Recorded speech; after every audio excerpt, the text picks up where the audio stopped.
E trazemos em destaque agora o mercado do boi gordo, principalmente as negociações da indústria frigorífica exportadora e principalmente a aquisição desses animais que tem ali aquela retranca, né? Boi China. E para falar a respeito deste assunto, eu converso agora pela internet com Douglas Coelho, da Radar Investimento. Douglas, obrigado pela sua participação aqui no canal do Boi.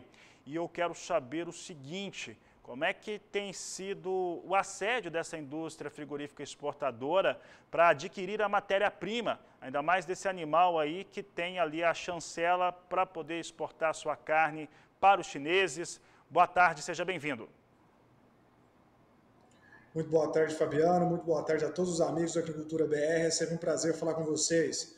Pois é, nos últimos dias a gente viu que o ágio desse boi China em relação ao boi comum cresceu bastante. E por que ele cresceu? Porque o mercado interno ainda continua patinando, né? As vendas de carne ainda refletem a renda disponível da população mais curta em janeiro, o que é natural, né? Com impostos, com dívidas assumidas no ano anterior, enquanto o boi China continua bem firme, né? O dólar agora ele recua, mas ele chegou a bater 5,70, 5,60, e isso é a fome com a vontade de comer com a indústria exportadora, porque a China tem demandado mais volume de carne, né? Esse dólar traduz uma receita em reais até mais alto, né? Então a margem do frigorífico exportador para a China está bem atrativa. Então esse ágio gira ao redor de 15, de 10 reais, enquanto a gente vê o pessoal ofertando para o boi comum ao redor aí de 335 aqui em São Paulo. Para o boi China, os negócios acontecem ao redor de 345, de 350 em São Paulo. Então, realmente, o que tem sustentado os indicadores é esse apetite por matéria-prima, principalmente o boi China. Douglas, e nós temos como uma característica anual, o mês de janeiro, ele de certo modo arrefecer frente a um consumo muito maior interno no mês de dezembro aqui no Brasil. Nesse mês de janeiro não foi diferente este cenário. O que nós tivemos de, pode-se dizer, aí, de distinto de anos anteriores, seria uma relação no qual nós tivemos uma semana no qual a indústria ela veio entrando um pouco mais forte, comprou uma boiada um pouco mais intensamente e fechou aí, dependendo do estado, nós tivemos ali escalas de abate chegando a 8, 10 dias, São Paulo ficou por meio desse número, Mato Grosso e Mato Grosso do Sul entre 6 e 7 dias, tentando manter ali uma escala bem acima de uma semana. E aí os preços, quando eles estavam comprando, os preços subiram um pouco mais. Qual que é o momento hoje dessas negociações, pensando não só no boi China, mas também no padrão para que a indústria consiga manter a sua atividade fabril? Exato, o que a gente teve em janeiro foi bem curioso, né? A demanda exportadora continuou forte, a gente acredita que a China pode demandar ainda mais em fevereiro e em março. Historicamente, a partir desses meses, o país começa a levar um pouco mais de carne, então vamos colocar assim que ela ainda está em banho-maria, mas as exportações tendem a acelerar um pouco mais daqui para frente. E o que a gente viu pelo lado da oferta foi o seguinte: mesmo existindo oferta, a própria indústria também sofreu com a incidência de maior número de casos de Covid. Então, mesmo ela querendo acelerar, pisar no acelerador para produzir mais essa carne China, esse boi China, né, às vezes as linhas de abate, as linhas de operação estavam defasadas por falta de funcionários. Então a gente viu também que o abate ficou um pouco mais contido, não pela falta de animais, mas também pela falta de operários, de funcionários, que deixou a indústria operando em níveis menores, né?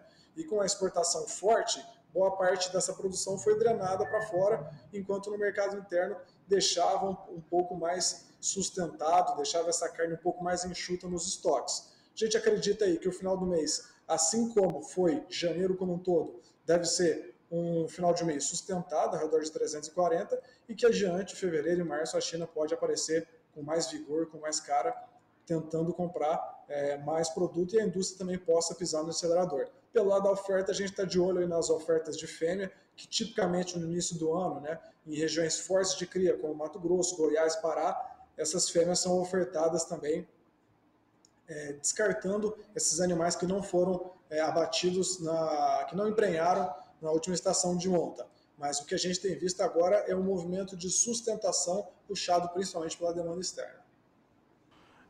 Douglas, um fator que nós temos visto aqui no Mato Grosso e no Mato Grosso do Sul principalmente, ou parte do Mato Grosso do Sul, sudoeste nem tanto, mas uma capacidade bem maior com o retorno das chuvas e uma pastagem um pouco mais expressiva nas propriedades rurais, produtores conseguindo segurar um pouco mais de tempo esses animais, esperando janelas de negociação superiores, melhores para comercializar o seu gado. Como é que a Radar tem avaliado este momento no qual o pecuarista tem negociado também de uma forma um pouco mais forte com a indústria? Exatamente, né? Foi muito pertinente o seu comentário.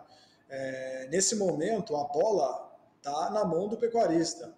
2019, 2020, 2021, a gente sofreu, acho que todo o país sofreu, com chuvas abaixo da média. Isso impactou em uma menor capacidade de suporte dos pastos, a própria produtividade de milho, de soja em alguns pontos foi afetada também, mas a gente está vendo que agora, em 2022, o regime das chuvas tem sido generoso, com volume e com frequência, quando a gente olha aí do Paraná para cima, praticamente de todo o país.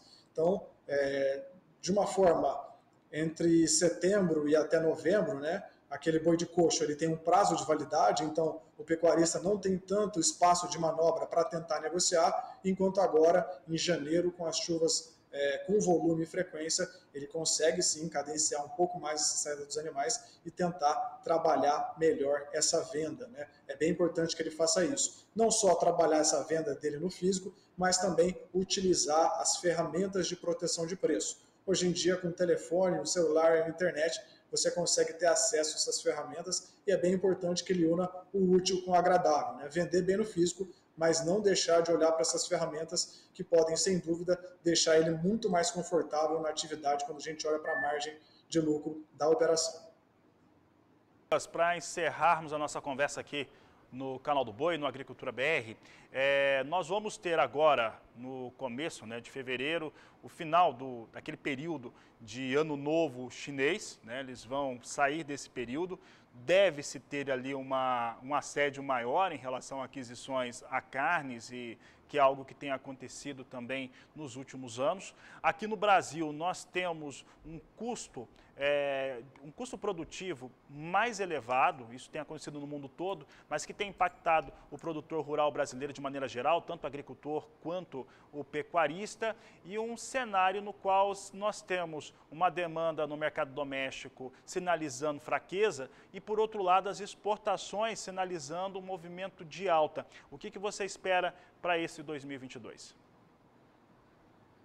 Bom, 2022 vai ser um ano de fortes emoções. Talvez as ferramentas de proteção de preço devem ser ainda mais utilizadas do que antes, né? 2021 a gente já viu uma grande volatilidade ali em setembro, quando a China anunciou o embargo, né, temporário, mas para 2022 a gente tem alguns elementos que podem trazer uma pitada de volatilidade no ano, que é essa a nossa opinião. Acho que deve ser um ano de volatilidade. O primeiro deles é a questão fiscal, que não foi resolvida. Todo o mercado externo, todos os investidores estrangeiros, os investidores nacionais estão de olho na questão fiscal. O segundo dele é a eleição, a corrida eleitoral, né?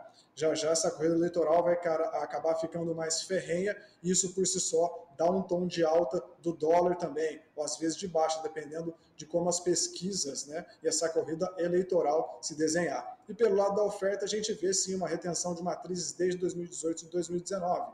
Né?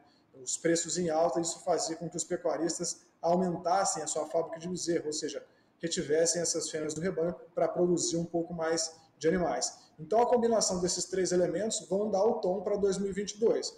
Até o momento a gente está vendo uma situação de sustentação, acredito que essa situação de sustentação deve perdurar pelo menos até metade do primeiro semestre, mas a volatilidade deve imperar, principalmente no segundo semestre, quando essa corrida eleitoral começar a pegar fogo.